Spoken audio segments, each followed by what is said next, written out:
Space at the park for new rescues is at a premium, especially for small primates like the marmosets.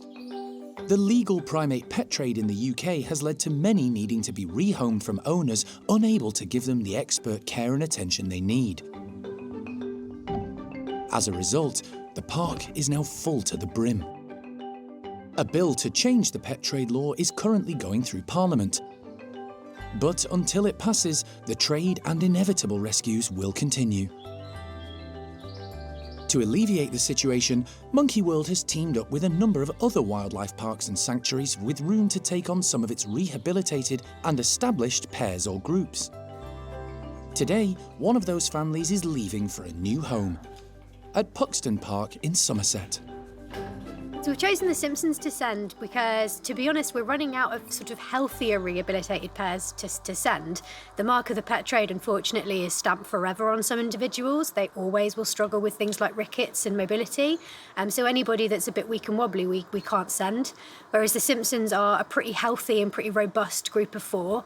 We also think taking them away from the squirrel house, where there's a lot going on. You know, you've got squirrel monkeys, you've got sarkies and Loki the marmoset next door, and they sometimes get a bit hot and bothered about the neighbours. So taking them away to an environment where they're much more sort of not surrounded by other primate species might actually be quite good for them. And they just work really well as a nice little family unit, as marmosets should be. So we're going to miss them, but we know that Puxton are really good at looking after them. We've seen that with the 2 pairs we've sent previously. So good thing for them, and frees up a bit of space for us for all of those countless rescues out there that are going to need our help. But Steph won't be returning empty-handed. She's bringing back Tyre, a female marmoset rescued by Alison from appalling conditions at a flat in Plymouth, who went on to live at Puxton. She's recently lost her mate, so is returning to the park where some single males are in need of a partner. Really excited to see Tyre. She's a madam. I'm curious to see if she's still a little madam. She was always quite a small marmoset, quite boxy, but always quite feisty and full of attitude. So it'll be interesting to see if she's still that way. So we'll bring her back here, we'll get her settled, and then we'll consider who's the best option to try for an introduction for her. Steph and Elle have persuaded the Simpsons family into travel crates ready for the journey. All good. Marge and Nelson boxed straight away, and then Bart and Ralph just needed a couple of minutes afterwards to calm down and then realise malt loaf was worth getting into the catch crate for. The family consists of Mum Marge, son Bart, and young twins Nelson and Ralph. Unlike most of the primates rescued at the park, the twins have had a great start to life. They've been brought up by their parents, with all their needs met. The foursome are perfect candidates to move on. Oh. Look after them. It's a 2-hour journey to Puxton. Steph is aiming to deliver the Simpsons, collect Tyre, and be back in Dorset in time to get her settled for the night in her new home.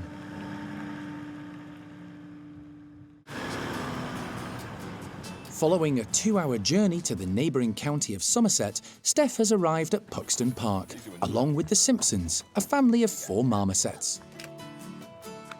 So we've got Marge and Nelson in here. All right, hello. Sort of half in, half out. Yeah, bless them. So Marge, you can see her ear tufts stick up, which is why she got the Marge Simpson name for the vertical hair. You can follow me. With space at Monkey World for these small primates at a premium, the 4 monkeys are being rehomed at Puxton. It's not the first time the 2 centres have come to such an arrangement, and probably won't be the last. Very excited. We're quite a fairly new establishment, so to be able to help people like Monkey World to provide a home for these rescues is brilliant, really. And this facility was almost designed with them in mind, so it's really good having them here, and hopefully for them to have fun here too, so yeah. Returning with Steph to Dorset will be Tyre, a female marmoset now in need of a companion. Perhaps into this one. Yeah, that's fine. Yeah. That's perfect. All right, we'll go carry this way. But before she collects Tyre, Steph wants to see the Simpsons happy and settled in their new home. So you're going to go with Marge and Nelson first, as they seem to be sort of up and about and ready to go. And then we'll do the other 2 boys. And then I'll try and sneak out while they're busy exploring. Marge is first, There we go. with the rest of the family soon following. Oh, there we we go. There you go. So that's Bart. Okay. That's Dad. Only Ralph is a little reluctant. So Ralph does tend to be the slightly more reserved one of the two young boys. There we go, good boy. They all appear relaxed in their new surroundings. Yeah, they look pretty good. Straight into exploring everything, having a good sniff around. Be a lot of scent marking, I imagine, over the next sort of half hour or so as they sort of claim everything as theirs now. For Joe and his team, identifying all four will be a challenge. I'll listen to what Steph's been saying, all the ways of telling them apart. We found with them it's about behaviour as well, so hopefully the behaviours will get a little indication who's who and how they react here. So yeah, so we're gonna have fun, but that's what it's all about. So yeah. Taya has been caught, ready for the journey. She just needs to walk from one travel crate to another. Hi, Taya. Okay, she's come through. She's in. Definitely tail in. Yeah, that looks like. All right, happy? Happy. We have a tyre. That was relatively easy.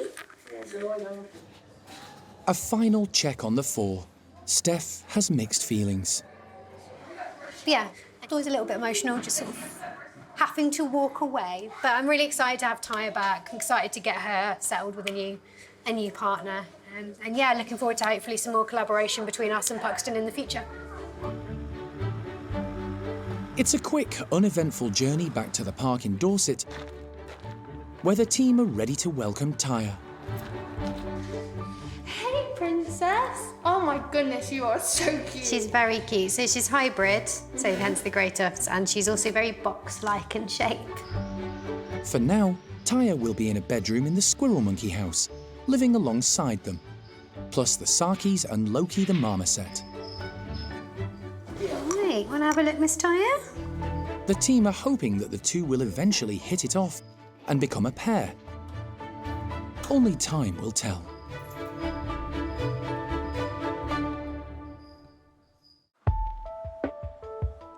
It's early morning at the park, and once again, Alison's responding to an emergency call-out to collect a marmoset victim of the British pet trade. Got an emergency phone call from RSPCA yesterday that an individual has been seized from a premises with very ropey circumstances, let's put it that way, that I've sort of not seen ridiculous caging situation that I have in this instance before.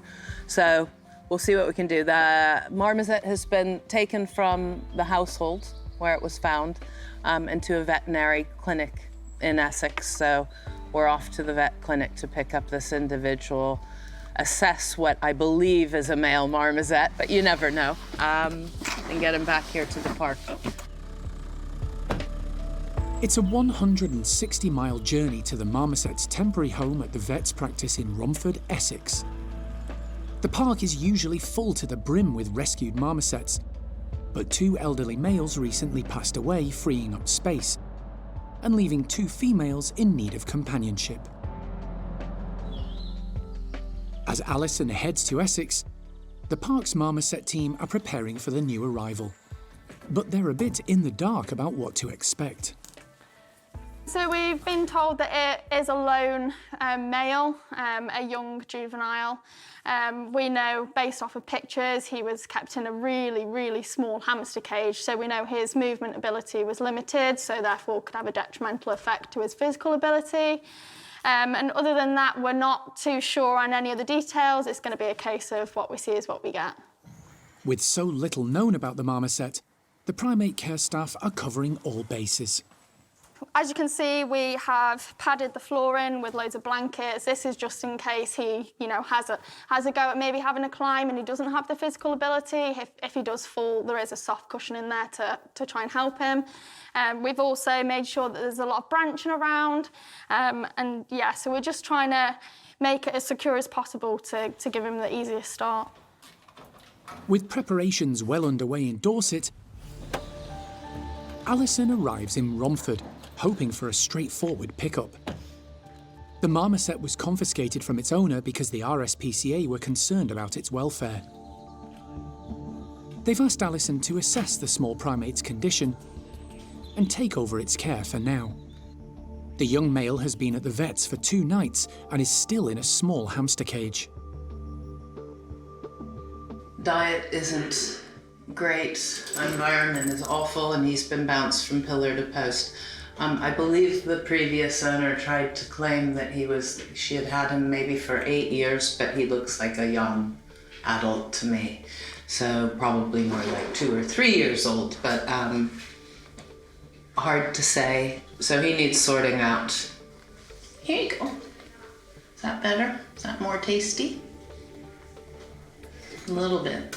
Look, little man. Do you even know what that is? You don't, do you? Look.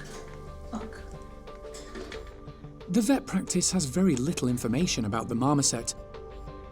And with a long return journey ahead, Alison is keen to transfer the small primate into a travel box as quickly as possible.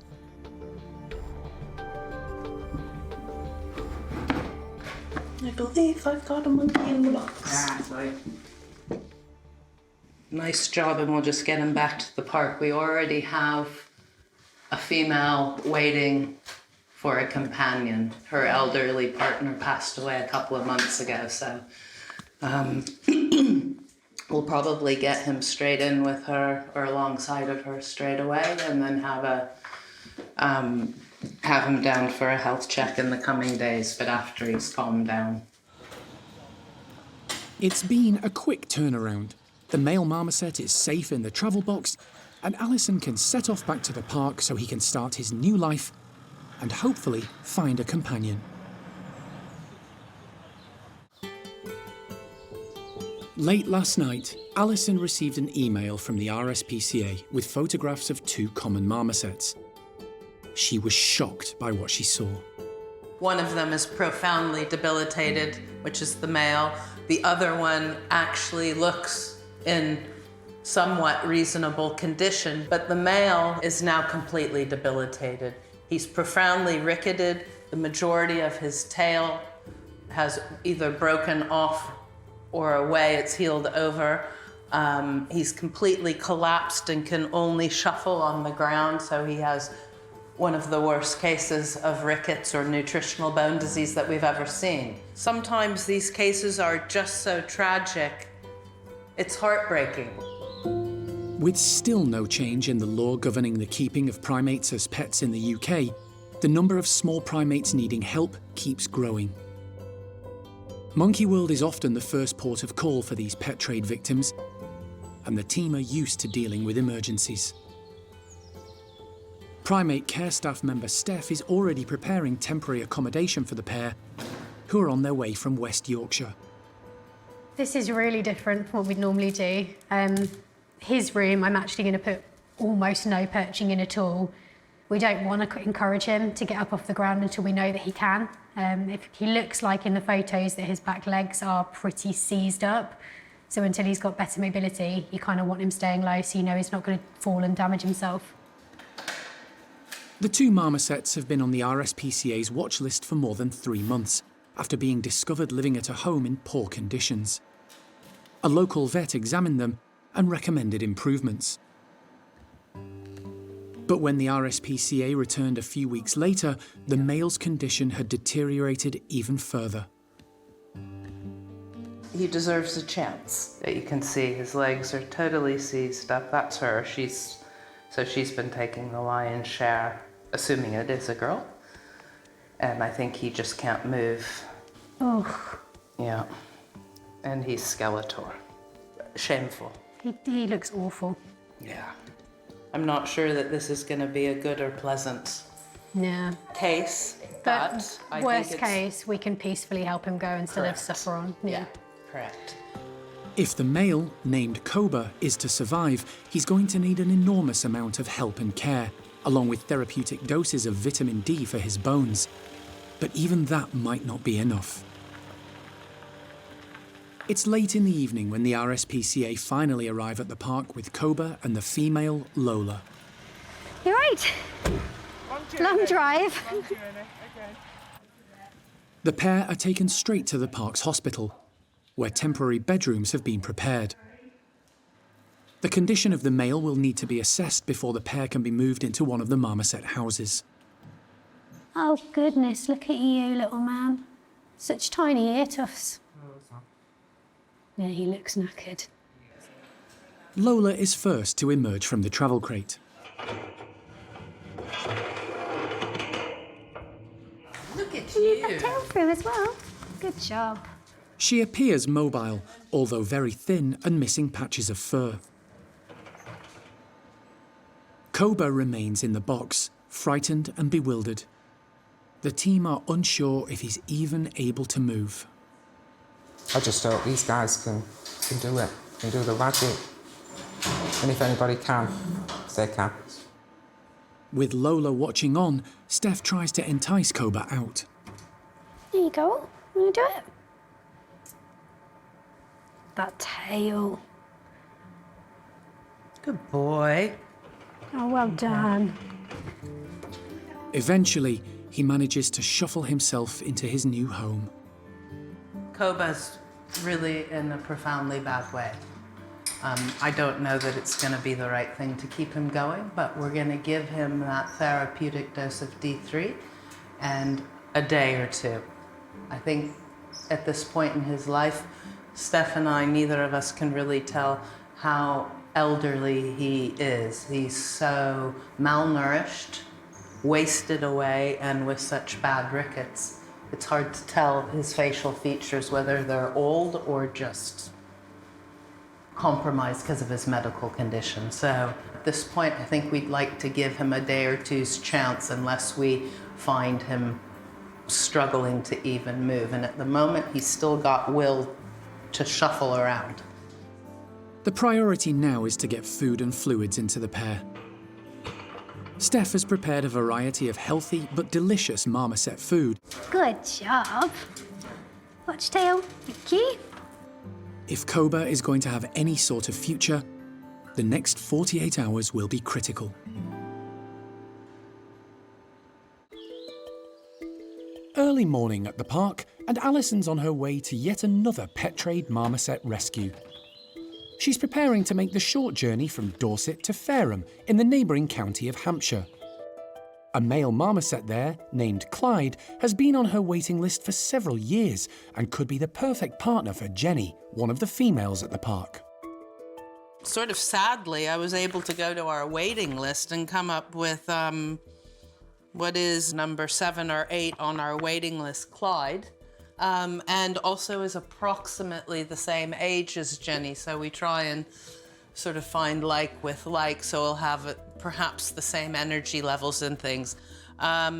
Little bit worried that the video clip I've been sent, his hands and his feet look like they might have rickets, and his fur doesn't look the best, but I was told that that was him just getting up out of bed, but I'm still a little bit concerned about his condition. But we'll get Clyde back to the park, see what he's like,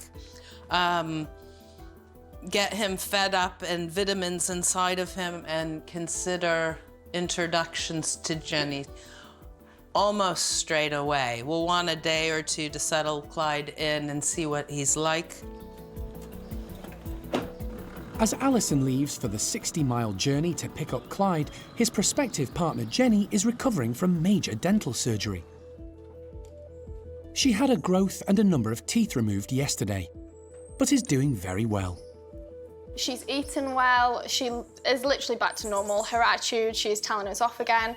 She seems a lot more comfortable, so some of the food items that she struggled with, a couple of days ago, she's attempted and eaten very well now, so yeah, she's doing really good. Which is just as well, because Alison has arrived in Fareham to meet Jenny's potential new mate, and his owner. I'm Alison. Yeah, I've seen you before. Pleasure. Alison prefers to see any new primate in their current living conditions to help understand their mobility and behaviour. This identifies any potential issues so the primate care staff can be informed. So she's a little frustrated to find the marmoset is already boxed up. Well, hi, sweet pea. However, she's able to take a look at Clyde's cage, which is still in place, and is told he also had the run of the sitting room. Sweet pea. Hey, Clyde. He's thinking, yes, what's going on? I do know. Alison's keen to get as much background on the marmoset as she can. You've had him now since 2015, was it? You first... 2015, yeah. You contacted us, I think? I made contact when his partner died. Because he went into a depression. So you had just kept them in the cage when they were a couple? Yeah, but it was double that size. Yeah. Double that Yeah. size, yeah.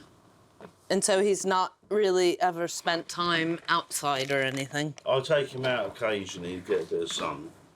It's a recurring problem with pet trade marmosets. They're often kept in small spaces with very little, if any, outside access and very limited sunshine, leading to a lack of vitamin D and, inevitably, rickets. And fruit and veg? Yeah, spaghetti. He does love spaghetti. Okay. Yeah. I do give him a bit of porridge in the morning. What, oatmeal or...? Ready break. Yeah. No, that's fine. That's fine.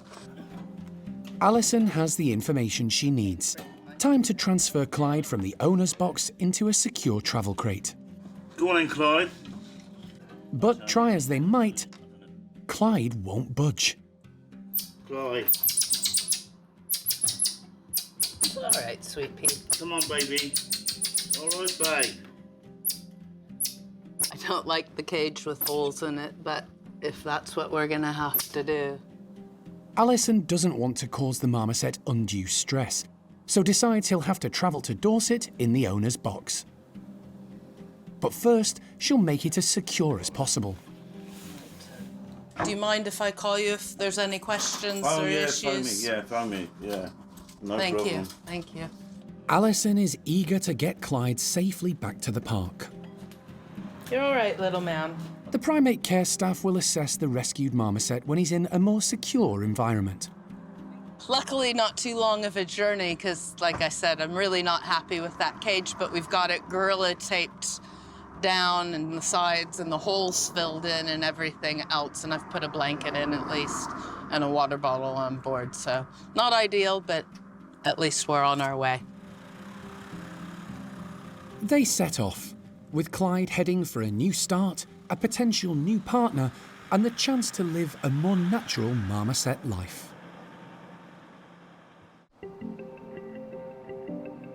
After a short journey from Fareham on the south coast, Alison has arrived back at the park with Clyde, a male marmoset who's been on her waiting list to be rescued for some time. He's had to travel back in his owner's animal cage, which wasn't ideal. But the journey has been quick and uneventful for the marmoset. The whole situation was a little bit odd. He appears to be okay, and we'll see how he goes. I'm gonna give him to Elle. Yeah, if you could tell Elle, that's probably easy. Yeah. The team are anxious to get Clyde settled in one of the bedrooms for the night, where he'll have other marmosets as interested neighbours. Is used to being loose in the house and around people. It's only if you try and grab him that he might. But otherwise, you should be all right. Elle opens up the cage to give Clyde access to his new bedroom. Come on, little man. He's in no rush. Door's open. It'll be the first time Alison will see him actually move. Slowly, Clyde plucks up the courage to take a look around, climbing to the edge of the cage before taking a leap of faith. He's actually fairly mobile and shows some good agility as he moves around the branching. But he looks pretty confident, to be honest. Yeah, I mean, that jump out of the box was pretty capable. Still not terribly happy of what his hands look like from that previous video clip, but he does seem not too bad. I guess leaping across countertops and up onto kitchen cabinets and stuff has put him in good stead for at least being able to move around. I'll be interested to see what Steph and Elle think about the state of his bones and everything moving forward, because some of the videos we had beforehand didn't look really good. And the bottle of D3 that I've been given is full and looks new. So, yeah, we'll just have to assess him now. But he's pretty good. Clyde's got a lot to contend with in the house, so the team will give him plenty of time to adjust before introducing him to his new partner, Jenny. Yeah, a lot of animals to get used to in this house. He's got very noisy neighbours. He's got the Tamarin girls next door that are very, vocal. He's got Millie Martin at the end who alarm calls, at any little sign of noise or danger. So he's got a lot to get used to. But next to him on the left, he's got his future girlfriend. And hopefully within the next week, they can start communicating over the wall and talking and familiarising themselves before they get to meet properly in person. So far, so good. But the next few days could be life-changing for this new arrival. The park's newest arrival has spent his first night in his new home. Alison collected male Marmoset Clyde from his owner in Fareham, Hampshire yesterday. He's had less than 24 hours to get used to the sights, sounds and smells that will form part of his life from now on. The primate care team are keeping a close eye on the newbie. It's really important that we get to know Clyde as a person and get to know his personality. But the more that we sit with him, the more we spend time with him, the more we can understand him, the more we can adapt our care to his needs, whether that be dietary-based or, things he might need in the room extra. The team know very little about Clyde's background, apart from the information Alison gleaned from his owner. He is absolutely obsessed with bugs, which is great because it's high in protein. He's an old boy, so it's really important that he, puts on a little bit of weight, starts building up a little bit of muscle. So crickets have gone down a treat. Waxworms, which is great because they're high in fat. So his appetite overall is great. We would be more concerned if he was coming in and he wasn't eating. So yeah, he's eating well. She's got a bit of funny teeth, haven't you, buddy? It's certainly been a busy year for the small monkey team, with an influx of rescued individuals, all victims of the British pet trade. One of the most heart-wrenching was male Marmoset Cobra, who arrived with his partner Lola. He was in a terrible state, emaciated, with a broken wrist, a twisted spine due to rickets, and missing half of his tail. The team didn't think he'd survive the first 24 hours. That tail. But he proved to be a fighter and for a few months briefly rallied. However, despite all the care and attention lavished on him by the staff, his condition was so bad it couldn't be reversed to give him a good quality of life. We've had to make the really sad decision to let Cobra go. We saw so much progress with him. We managed to get him so much better than he was when he first arrived. But unfortunately, the damage that had been done to him was simply way too extreme. He climbed a peak and got a little bit better, and then we just saw, from getting better, a gradual decline starting because he just couldn't overcome what had been done to him. It was a real blow for the team. One of the best parts and worst parts of the job for us is new animals coming in, them being in a state, but knowing, right, we can fix them. We can do something about it, we can make it better. And having Cobra coming in and spending so many hours trying to do something for him and make him better, and knowing he never had a chance to begin with, that is heartbreaking. But despite the anguish of Cobra's tragic life and loss, the following days have brought some positive news. Cobra's partner Lola has found a new friend. She's been introduced to Colin, a male marmoset whose previous partner also passed away. He's a lovely boy, she's a lovely girl, and she was just delighted to have company again. It's so, so important, that social interaction. So we've now got a really happy new little pair with Lola and Colin. It's been quite a turnaround for Lola. She's gone from an awful little birdcage in a dingy house in a room surrounded by dogs, cats, a barn owl, all these scary other animals, and inadequate care, awful diet, no perching, all the bad things, to 2 big bedrooms, a lovely outside enclosure that's blossomed in the spring, summer with all this leafy greenery, lots of wild insects in there for her to hunt down and catch, a lovely new boyfriend for her to snuggle up with, lots of grooming and interaction, because as much as she loved Cobra, he couldn't really groom her. He couldn't follow her around. He couldn't join her in threatening the neighbours and being part of a territorial team. And now she has all of that with Colin. She's doing so well. She's put some weight on. Little bit on the chunky side, I think, but we'll have to watch that. But other than that, she has a life now. Instead of an existence, she has a life. It's early morning, and Alison's getting ready to rescue a marmoset. A regular occurrence for the team at Monkey World. Great. Gloves, zip ties, food.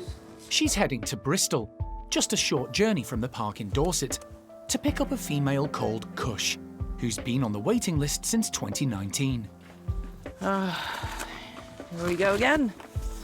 The park has rescued primates from all across the globe for the past 37 years. But the UK primate pet trade is a relentless burden on its resources. Kush will be the 131st monkey to be given a home, having been legally sold as a pet. Kush's story is not unique to the pet trade. Kush and another female were actually sold for £2,000 to the gentleman in Bristol that we're about to go meet. Sadly, one of the females died, and Kush remains. And the chap sort of sounds like he knows what he needs to do for the marmoset. She's not had any issues, so she looks pretty good. But that's not usually the case, as Alison well knows. She's been campaigning for decades for a change in UK law governing the trade in primates as pets, and has been on the steering committee drafting legislation currently going through Parliament. We continue to battle on, hoping that we're going to get the laws changed. I think it's our 83rd marmoset. So yeah, quite a few primates coming in. Kush is actually going to go and join Moschino, Mozzie for short, who we rescued from the pet trade just last year. So I'm hoping that Kush and Mozzie will become our next happy couple at the park, and that all goes well today. While Alison heads to Bristol to collect Kush, back at the park, the team are prepping for the marmoset's arrival. Elle is getting a bedroom ready, with only minimal changes. Kush's owner has indicated the marmoset has good mobility, so additional safe low branching isn't needed. Just putting up some little bits and bobs, little forage tubs, just assessing the branching that we've got in there just to make sure it's all firmly up and stable, ready for her arrival. The team are optimistic Kush will bond with Mozzie. He arrived last year after being confiscated and removed from poor living conditions by the RSPCA. His previous owner was found guilty of animal welfare offences and banned from keeping animals for 10 years. He was rescued where he was kept in solitary confinement, so he really lacks the social and communication skills that marmosets really need. We've done a few intros with Moschino. They haven't gone very successfully. When we're introducing marmosets together, you've got to try and think, do their personalities match? I think the previous females that we have tried to match Mozzie up with perhaps might not have been the best for him. However, the sound of this new female is more up to his standard. If they hit it off, marmosets pair bond for life, so there's a lot at stake for both of them. Kush will spend a few days in the bedroom next door to Mozzie to get accustomed to the sights, sounds and smells of her new surroundings. When the two marmosets appear settled alongside each other, the primate care staff can decide if a more close-up and personal introduction is appropriate.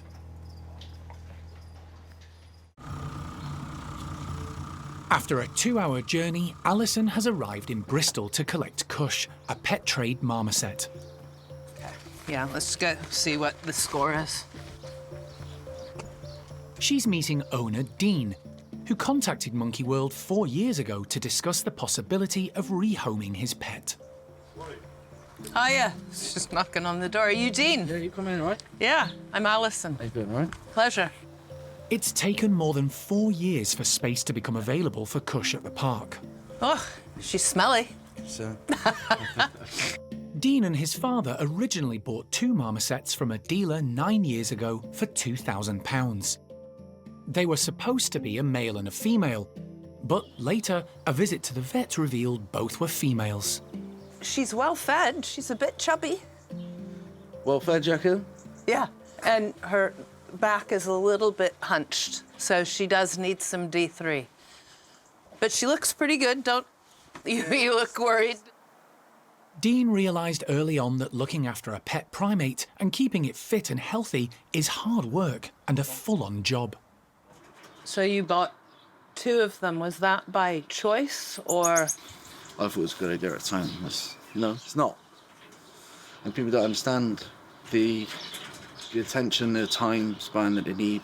What would you say about the pet trade and these being bought and sold, sort of like goldfish? This is not a goldfish. It's no joke. I done what I could. It's still not enough. You've done a really nice job and a thoughtful job compared to most. Dean has done his best to look after the small primate, providing her with a large outside enclosure linked to an indoor cage with suitable heating. Kush has also had an appropriate diet, including live grubs and insects.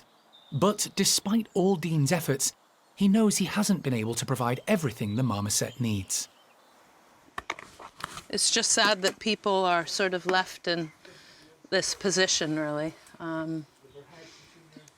He spent so much money, time, and effort trying to make it right, but it can't really be done in a domestic setting unless you're prepared to give your entire life over or have so much free income that you can pay other people to be looking after your animals. But, it's that's certainly not within most people's financial ability. With the travel box ready for the journey home, Alison now needs to persuade Kush into it. Might be able to make friends yet. Good girl. Hey, Kushti. But Kush isn't entirely convinced. She does trust Dean, however, so he steps in to help. She's looking. She has to walk in before I can do it, otherwise it's all over. Alison attempts to bribe her with waxworms, but Kush is still wary of the box.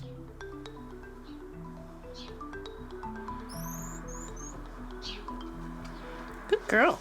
Another one? After a certain amount of hesitation, the lure of live food proves too much. 5. Job done. She's a confident lady. It just took some time and actually going for cupboard love, really. I mean, we can say all of these fabulous things. In the end, it comes down to the waxworms. You'll be all right. After 9 years of caring for the marmoset, it's time for Dean to say his goodbyes. Oh, mate. Thanks again. Take care. Yeah, I can't bear it. I will look after your little girl, and you bring your family down, huh?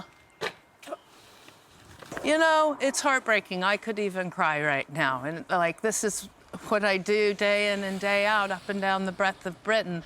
This trade does more damage than also just the animals. I mean, I'm here to represent the marmosets and whatever primate in the pet trade.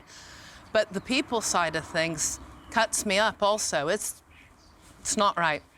Laws need to change. They must change. Must change. Kush is blissfully unaware of the upset as she eats her waxworms and starts building a nest, while Alison begins the short journey back to the park in Dorset. Following a 60-mile journey from Bristol, Alison has arrived back at Monkey World with Kush the marmoset, safely in her travel box. How's it going? Yeah, good. How is she? Angry at me. She's grumpy. She's got quite an attitude on her. She's a bit overweight with a little bit of boobs. And Little bit, you know how like Ty is a bit squished? I think like her back is rickets, but she moves just fine. Nice. Primate care staff member Elle is on hand to greet them. Ooh, sassy. She's already prepped a bedroom at the domestic Marmoset house, ready for Kush to spend her first night in her new home. Despite being a little overweight and showing early signs of rickets, Kush appears in reasonable health. Her owner Dean had done his best to care for her. He was actually very good and proactive, knowing that she needs companionship, an appropriate environment, a good vet, more love and attention than he's able to give. He was heartbroken. Before heading to the bedrooms, the team take the opportunity to weigh Kush in the box. 2.98. Alison and Elle are hoping to pair up the new arrival with Mozzie, a male marmoset who arrived last year. Right, darling, I know. Let's go get you in. He's in a bedroom next door. For the first couple of days, the prospective partners will be able to see and hear each other without any physical contact. Come on, Kushti. Elle opens up the travel box, but Kush takes her time. Then, out she comes, heading up high. Good girl. Unsurprisingly, she's a bit shell-shocked. Kush has spent 9 years in one place, and now it's all change. She's in a new space surrounded by lots of different smells and some noisy marmoset neighbours. She's a newbie, it's a new environment, I'm a new face. I know she's been very close to a male human, so perhaps a female human she's not too fond of, so we'll have to build a friendship because I'm the one that's going to be looking after her quite a lot. But it won't be hard. She's a bit of a chubby girl, so she likes her food, and if food is the way to her heart, then that's the way I'll go forward. So the next 48 hours will be all about getting to know Kush and earning her trust. Then introducing her to a new male companion and, fingers crossed, partner for life. Alison has made a 4-hour journey to Wolverhampton to answer an SOS call from a local animal rescue organisation. Wings and Paws have taken in a Jeffroy's marmoset, who's being cared for by one of their volunteers. Always the interesting bit, never know what you're gonna find. The marmoset, now named Marcel, is believed to be a male, but where he came from is something of a mystery. Basically, it was seen a couple of weeks ago running loose in a back garden and then sprinted inside somebody's house when they were putting their washing out. So a local animal rescue organization has taken it on and has been looking after, they've named him Marcel, been looking after Marcel in the meantime, waiting to see if anybody comes forward to claim their marmoset, and nobody has. It's hard to believe that a couple of weeks ago he survived several days out in the cold, but it's possible, I guess. So we're going to have to piece this together. It's a little bit of a mystery, and mainly try and get Marcel sorted out with an appropriate life. It's not the first time Alison's rescued a marmoset found roaming the streets. Back in 2018, female Freya was found on scaffolding in the Tower Hamlets area of London. It's really dangerous. You know, it's cold overnight. They can't survive the temperatures overnight. There's a world of danger out there for them. So it's just awful. And it's an indicator that, you know, the trade is growing and expanding. When you start finding marmosets running loose on the streets of Britain, there's a problem with the pet trade. For the last 2 weeks, while the rescue organisation tried to find his owner, Marcel has been looked after by a volunteer local family. With no luck tracing his origins, Marcel has had a temporary home in a small cage in one of the children's bedrooms. Hello, mister. It's okay. So he's lost part of his tail. With his concerned carers watching on, Alison tries to gain Marcel's trust. Right, let's see if we can make friends a bit. I brought some waxworms, also some crickets. Ooh. It's okay. Ooh. So what have you guys been feeding him? When he first came, he was absolutely starving, so he was eating anything. So I shot to the shop, got him some cashew nuts, strawberry the first day, and then I googled and it says you shouldn't give him too many fruits. So he's had a bit of boiled egg. He really likes the mealworm. Here, try that. Try that one. It's tasty. I feed him, but he spends, obviously it's Jacob's bedroom, so he's used to Jacob. And he sleeps in, that's his little bed that he absolutely loves. Okay, so it'll be interesting to get a weight on him. Don't like the look of those. Oh, there is some solid feces. I was going to say, normally they're a bit more firm. Yeah. Alison isn't too concerned about Marcel's condition. Pretty active, pretty alert. Missing a third of his tail. It's a boy. I see some solid feces, but then what looks like a bit of a splodge as well, so we'll check that out. Yeah, pretty good. His mobility's good. Now the tricky bit, persuading Marcel into a travel box. Let's see if I can just marry the box up to the door, and I'm going to put some grapes and things inside of it. And then if it's okay, I'm going to ask if I can steal his hammock. Scent marking is so important to them. Alison adds a few tasty treats, while Jacob takes the chance to say goodbye. With the travel crate married up to the cage, it's time to tempt Marcel to take a leap of faith. Good boy, come on, good boy. Is he in? He's in, I think. Yeah, he's in. Yeah, you good. Ta-da. Amazing. Oh, I'm so happy for you, Marcel. In a matter of seconds, he's in and secure. He's pretty friendly. He's calm, and it also is a testament to how you guys have looked after him. Thank you so much, because he's calm and confident, so that makes a big difference. With Marcel content in the box, Alison takes the opportunity to collect a few samples. This is just some of his poop that we'll look at in the hospital under a microscope, just to make sure that he doesn't have any parasites or bacteria that we need to deal with, so. Alison is happy to assist Wings and Paws and take on Marcel. They've done their best for him over the last few weeks, but recognised he needed expert care. Lovely. Thank you. No. Best of luck with everything you guys do. Thank you so much. It's been an unusual few weeks for the young male marmoset, but he's now on his way to a new life in Dorset.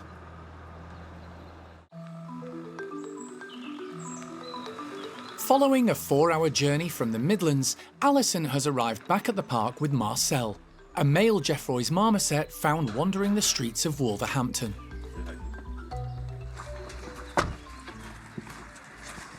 So, I think he's an escape artist. Oh no. He's missing the end of his tail, but he sort of tested every bit of the box the whole way. Yeah. Alison takes Marcel into the marmoset complex to release him into a temporary bedroom, where he can be assessed over the coming days. There's some Jeffroys. While they prepare, staff member Lee examines the fecal sample Alison collected earlier on to test for parasites. The results will help the team to assess Marcel's health and ensure no infections are passed on to any other primate. It doesn't take long for Lee to get the results. Yeah, pretty boring really, didn't find anything. You know, it's always very interesting when you find things, but good news so far that his sample, from what I've seen, is clear of any parasites. So I'll let the team know, but I will ask for a second sample tomorrow so that I can double check. Oh, Freya's looking at him like he looks nice. Marcel is also getting a first look at his new housemates. Opposite him are Fred and Freya, also Jeffroy's marmosets, and a long-established pair at the park. Initially, Marcel will be able to see and hear his new neighbours, but without any physical contact. But first, Elle needs to persuade him out of his travel box. Anytime you're ready. Yeah. Well, that was easy. Confident Marcel is straight out and onto the mesh for a look around. Good boy. He immediately demonstrates his mobility. Moving around okay? Yeah. Elle opens up another slide, giving Marcel access to 2 bedrooms. While he explores his new surroundings, the team check his weight. By weighing the empty crate and subtracting the amount from one they took earlier with him in it, they get an accurate reading. 400 grams. So he's a fine weight. It's a good weight.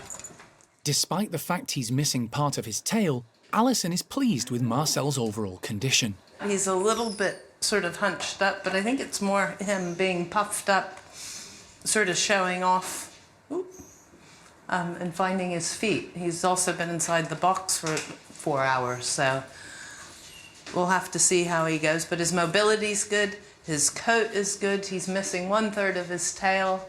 He's a little bit scratchy. You know, we've had a few marmosets arrive from unknown circumstances, and I think he's going to be another one of those mysteries. But no, nice little lad, Marcel. Because Marcel was an emergency rescue case, Alison doesn't have a companion lined up for him yet. Discussions will take place in the next few days about possible matches. Until then, the staff will concentrate on building up trust with the mystery stray marmoset and starting him on an appropriate diet. Hopefully, it won't be long before he's introduced to a potential partner and can begin a contented life with one of his own kind.